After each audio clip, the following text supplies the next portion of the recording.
go. Happy Friday, April 4th, 2025. We have been bombarded with new music today and yesterday. Yesterday we had new Rise Against, that new Sleep Theory that I just played for you, titled 3 as my pick of the day. For those that are going to be listening through the podcast, check out the live show so you can hear songs in between my dumb breaks here. We also got new Sleep Token today, which we'll be playing at the top of the 5 p.m. hour for It's So New. I figured I would just tell you that. Viktor played the new Poppy and Baby Metal together. I believe it's called For Me to You. There's new Volbeat as well, which I might have to save till Monday to play. Got to space things out. Viktor's gone for the entire week of next week. He's already left. He was very, very, very excited. His lady was coming to town, so he went to the airport earlier today, and they're going to have a nice little staycation, which Viktor needs that break, you know. And then I'll be gone the week after, which is going to be which is something I'm really looking forward to. Really looking forward to. I'm excited to finally go back home and just see the fam, see ACDC live at the Rose Bowl, do whatever I want to pretty much. I won't have a car, but I might just take my sisters and say, "Hey, I'm still the older sibling, you know, push her." No, I'm just kidding. She's a kickboxing instructor now, so she can easily kick my butt. That's for sure. If you want to get a hold of me, you can over at 208-535-1015. What else is there to say? We wrapped up the Chevelle Cipher giveaway. It was very weird during the last hour, actually.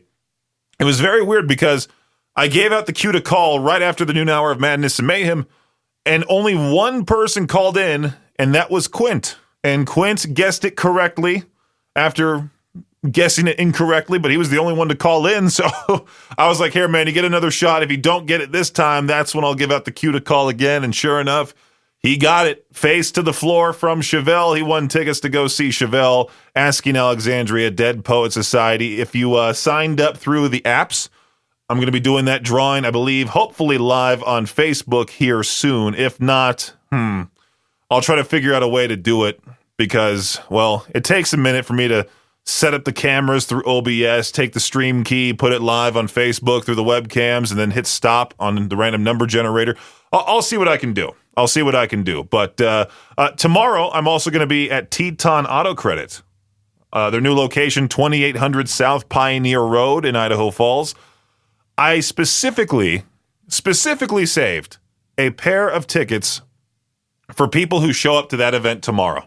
I'll bring a box with me, some slips and pens, of course, and you just got to show up to my little table there, write your name, phone number, everything that you need to put on the slip, put it in the box. I'll draw the winner for that on Monday, and we'll see who gets those last tickets to see Chevelle, Asking Alexandria, Dead Poet Society at the Mountain America Center.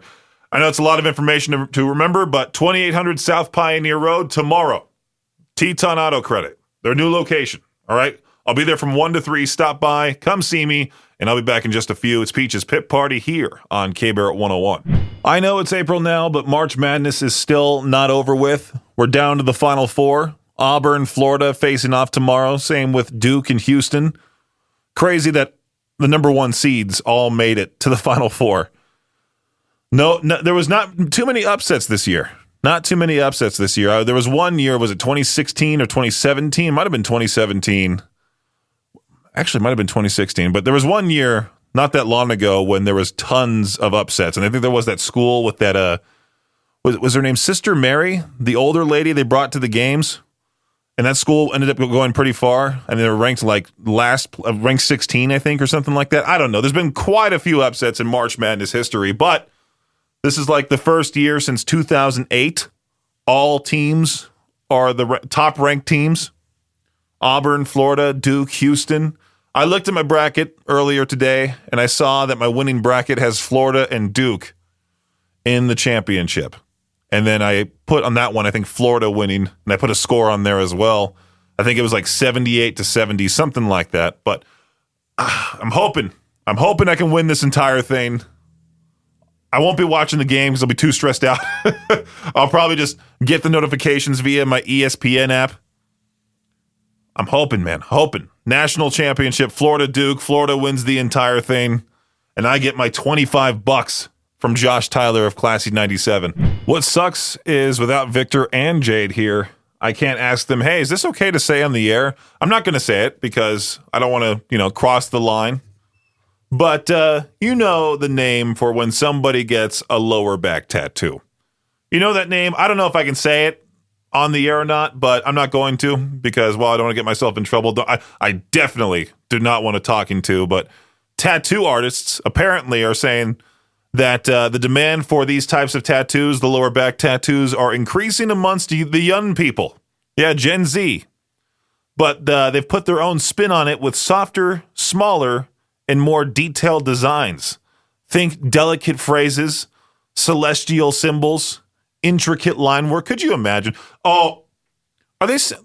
What was it? The softer design or the phrases, delicate phrases? Someone's shirt goes up a little bit, exposing their lower back, and you see some stupid phrase like live, laugh, love tattooed on them. Oh, that would make me sick. So it looks more and more likely that the Washington Capitals forward Alex Ovechkin will break Wayne Gretzky's scoring record this season. Ovechkin scored his 892nd career goal in a loss to the Columbus Blue Jackets on Wednesday night, putting him 3 goals behind from passing Gretzky. If Ovechkin keeps up his season and career scoring average, he's on pace to break the record on April 13th during a home game against the Blue Jackets. The Caps have 7 games left, with their next one at home versus Chicago tonight. Even if you never watch hockey, but you want to watch sports history unfold, you're in luck. ESPN will be broadcasting most of Ovechkin's games for the rest of the season. And here's a fun twist to it all. When Ovechkin breaks the record, the NHL has planned a special on-ice ceremony to honor this incredible achievement. But it will be short and sweet, lasting 7 minutes and only 7 minutes. It'll be fun to see how the league honors the milestone, but pay close attention. Blink and you might miss it, It's only 7 minutes for some reason. It looks like the Women's World Cup will be returning to the U.S. for the first time in more than 25 years. The U.S. is the only country that submitted a bid for the 2031 edition, virtually guaranteeing they'll be awarded the tournament when FIFA votes on it next year. The last time the U.S. hosted was in 2003. That's pretty crazy. A group of Houston Texans season ticket holders is taking the team to court over new policies that make it harder to resell their tickets. These fans who hold permanent seat licenses claim the Texans violated Texas Free Enterprise Act by increasing ticket prices and restricting their ability to transfer PSLs. The lawsuit alleges fraud, conspiracy, and breach of contract. No, PSL does not mean pumpkin spice latte. It means permanent seat license. And those involved in the suits are seeking at least $1 million in damages. That does it for your Shot Clock Sports Update right here on K-Barrel 101. I definitely had a feeling this would pop up in the news.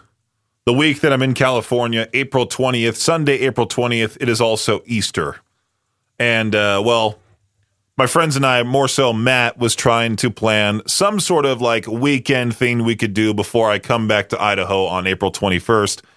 And my other friend Jose said, well, Sunday is Easter, and I'm sure he's flying to Texas to go be with his family around that time. But to me, Easter's nothing really special past once you're a teenager, because the Easter egg hunts in the backyard. I mean, who knows?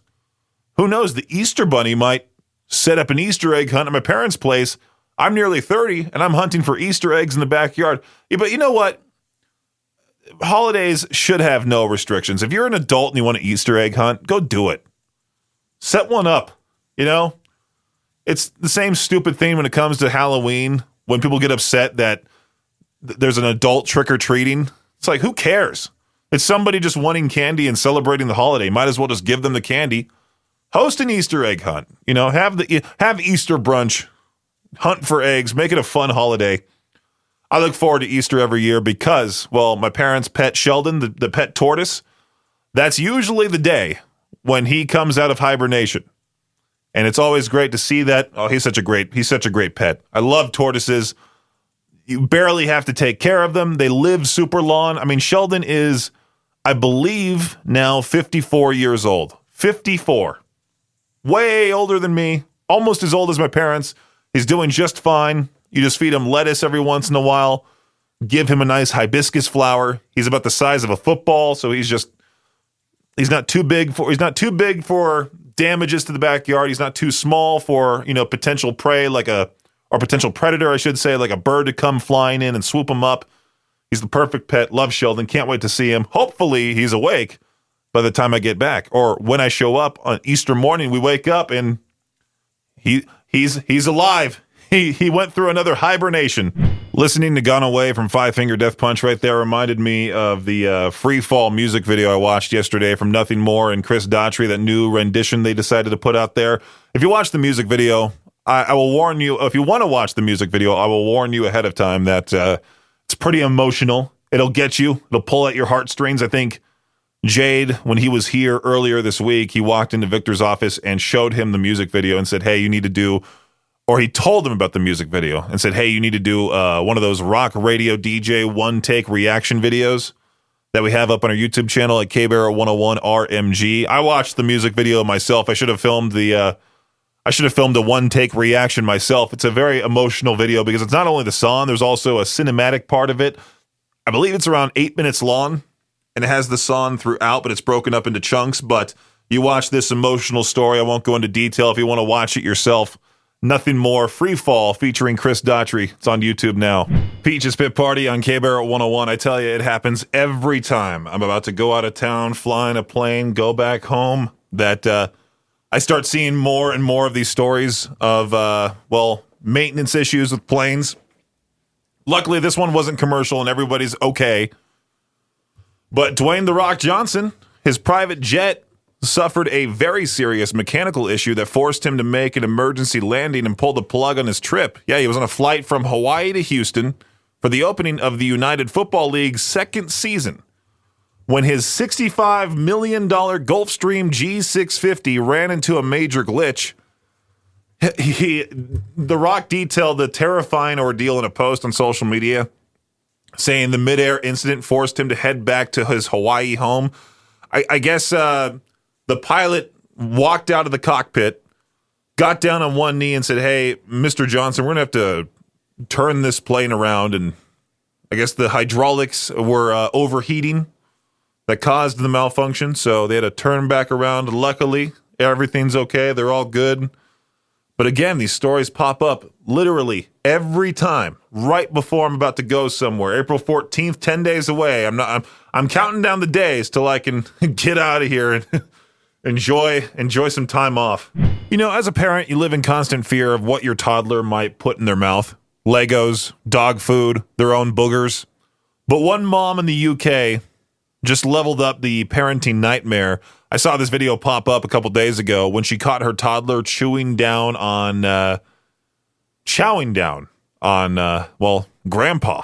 Yeah, the ashes, as in cremated, as in the final form of Pop Pop. Apparently the kid thought the urn looked like a snack container, which I don't blame him. Went full-blown ash and munch. Ash and munch. That's right. She even said it smelled like cookies. So now Grandpa's a Chips Ahoy. I don't know what's worse, that the ashes were that accessible or that the kid gave them a Yelp review. Either way, I mean, you know what they say, like a little part of Grandpa's in your heart? Well, a little part of Grandpa's inside that kid. We're going back to Florida once more, the state that never stops giving us content. A man wanted for burglary thought he could escape the police and canine units by hiding in a tree. Yeah, like fully climbed up. Turned into a branch and said, this is my life now. Turns out the cops had a canine named Scout, who's apparently part bloodhound, part park ranger. Scout tracked him down in minutes, looked up, probably rolled his eyes, and said, and just basically barked. So the guy climbed down from his tree throne, was arrested. Him and his partner, who was just hanging out by the shed like a getaway Uber, are both facing burglary charges. Lesson of the day, if you're going to break the law, maybe don't try to outsmart a dog, especially one named Scout. He will find you, even if you're out there playing hide and seek with a ficus. You ever be in the middle of a totally normal conversation and someone just drops one of those bombs like it's the weather report? That's what someone on Reddit asked. What's the weirdest thing you've heard someone casually admit like it was no big deal? And the internet definitely delivered, like two old guys catching up after a decade apart. One goes, hey, what happened to your son? The other dude says, oh, he's in prison for murder. First guy nods and just goes, so it goes. And then they just moved on, as if we're all characters in a Cormac McCarthy novel now. Or the coworker who proudly declared he doesn't use toilet paper. Nah, he just lets it. Okay, I'm not going to say what he does, but that would be awful. One guy casually found out his friend's mom was turning tricks mid-visit to fund her drug habit. Can you imagine thinking you're about to get cookies and instead getting trauma? There's something deeply unsettling about how casually people drop these confessionals. Like the guy who said his friends... Okay, I'm not going to say that one. That one, I looked at the rest of the story and went, no, okay. No. And then there's a coworker who said she was doing coke at lunch. Wow. What kind of sandwich pairs with cocaine? So this whole thread, I wish I could really dive deep into it, but I don't want to get a JPA, a Jade Pucker alert. So apparently we're going back to the future, but like the early 2000s version. More and more people, especially the young ones, they're ditching smartphones, going full retro with MP3 players, digital cameras, even flip phones. It's all a part of this thing called digital minimalism.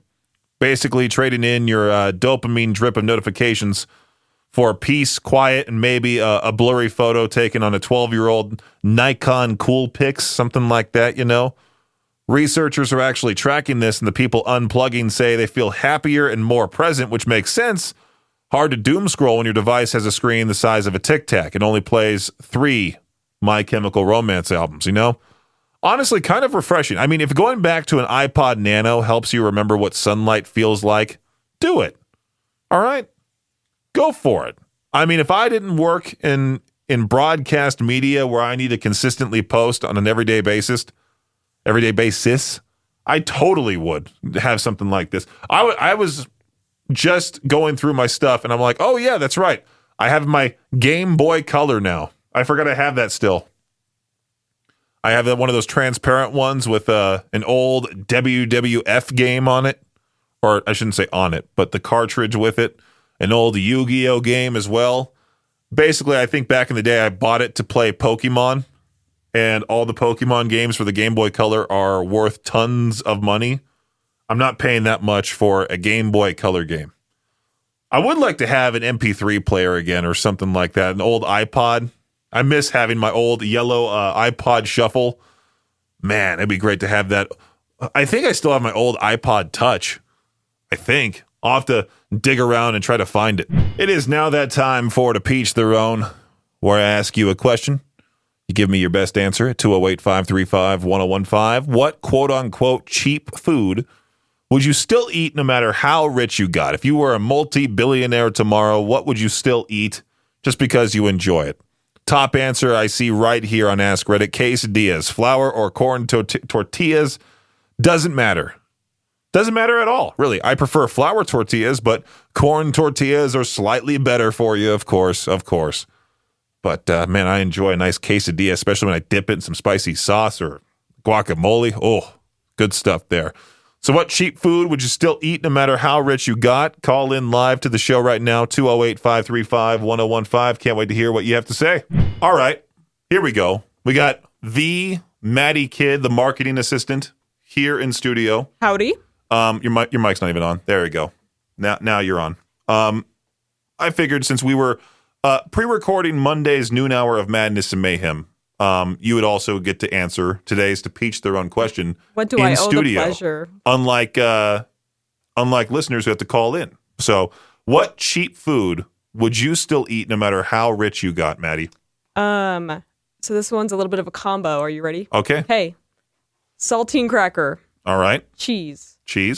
Mustard. Are we talking about like the shredded cheese? Or are we talking like a good slice of cheddar cheese? Not even like the easy cheese, like the spray? Mm-mm. No? Okay. Okay. Oyster. Oyster? Yep. How is that cheap? They sell them in like the little tin packs at Walmart for like $2. You trust the canned oysters? I'm still here, aren't I? And anyways, next up, jalapeno. Okay. Another saltine cracker. Delicious. How'd you find this out? Did you one day just come up with this? I'm pretty sure it's a family recipe. It was passed down generations upon generations. It's a gift from my ancestors. Your mom was like, hey, I'll show you something crazy. Yeah. Okay. I'll bring it in one of these days. Maybe we could take a video and we could try it. All right. Yeah, because we used to do Brad Eats. So you never met the former engineer that is Brad Royal, the animal that is Brad Royal. Unfortunately, no. He moved to New York, and he's all the way across the country. But he was a fun guy to hang around. And Viktor, Jade, and Brad back in the day would eat some crazy things. I only got like the tail end of that type of stuff. Like we ate, was it crickets one time? Nice. I brought in these, what they were called illegal chips. And they tasted like fugu, poison blowfish, horse meat, Wow. and maggot cheese. That's a crazy combo. Maggot cheese is a delicacy in South America. And they didn't have any of those foods in them. It was just, they tasted like them, which they really honestly didn't. Horse meat was like barbecue. Maggot cheese was like, nacho cheese. There's no real maggots in these chips. At least you can get the taste without the actual experience of consuming all that stuff. The worst thing I think we ever did was the one chip challenge. I've heard about that from Russell. From Jill. Little Russell almost died. He was Poor Storms. about as red as the lights behind me. Oh, buddy. And we ended up eating a whole quart of ice cream together because we were it was that bad. Wow. And then Jay and Jade both did the Death Nut Challenge, which was like 1,000,000 Scovilles or something like that. It was bad. Got taste buds of steel. Yeah. So I don't think this oyster cracker sandwich is going to be all that bad, but I'm down to try it. I'm down to try it as long as the bathroom's clear. So I'll put a sign up. Make sure that people steer clear of the bathroom. Yeah, just in case I need to run and puke in there. I got some traffic cones right outside, ready for you. So for the Peach Theron, what cheap food would you still eat no matter how rich you got? 208-535-1015. Let me know that answer. And thank you, Maddie, for joining again here. Of course, my pleasure. K-Bear, how's it going? Not too bad. Oh, James, you are already back from Salt Lake City? Yes. Dude. Got back this afternoon. Oh, nice. Yeah, James won tickets for Papa Roach, Rise Against, and Under Oath. Was it last night? Yeah, last night. Yeah. Oh, man. That looked like a fun show from the videos you sent me. It was awesome. It was packed. I figured it would be. Those are two huge bands. So now you're Well, already back. It didn't quite fill up all the way until Papa Roach. I it was figured. just like kind of out of nowhere. Like the entire place is full. Yeah, people like to do that whole thing where they skip the openers for some reason and then they just come for the headliner. It's like you paid for a ticket. You might as well go see the entire thing. Yeah, exactly. Right. And driving down to the Maverick Center from Pocatello for a show like that wasn't so bad when the show was almost 4.5 hours long. Oh, there we go. Yeah, I knew it'd be worth people's money for sure. And you're already back here calling in for the Peach Theron, I assume. Yes. All right. So what's that cheap food you would still eat no matter how rich you got? Stovetop stuffing. There's just something about it, whether it's the MSG or the crack that they sneak into it. It's just good. Stovetop stuffing, man. I don't think, maybe I've had that for Thanksgiving before. I think every Thanksgiving, like, people just want to go all out and try it from scratch, I guess. But maybe that one, gotta go with the box. Yeah, maybe that one family member one year just decided, you know what, she's going to pretend it's like a secret family recipe, and she just pulled out the box of stovetop stuffing. And everybody loves that more. Sure, yeah. It's better than those stupid yams with the marshmallow on top. Okay, we're going to beg to differ on that one. or the as long as they're mashed up. Okay, fine. How about we go for the aunt who brings the tuna casserole with raisins in it? There we go. That's the worst. Thanks for listening to Peach's Pit Party, the podcast. If you enjoyed the show, please share, subscribe, and rate the podcast. Peach's Pit Party is hosted by me, Peaches, a.k.a. Brendan Peach, and is a production of Riverbend Media Group. For more information or to contact the show, visit riverbendmediagroup.com. Until next time, Peach out.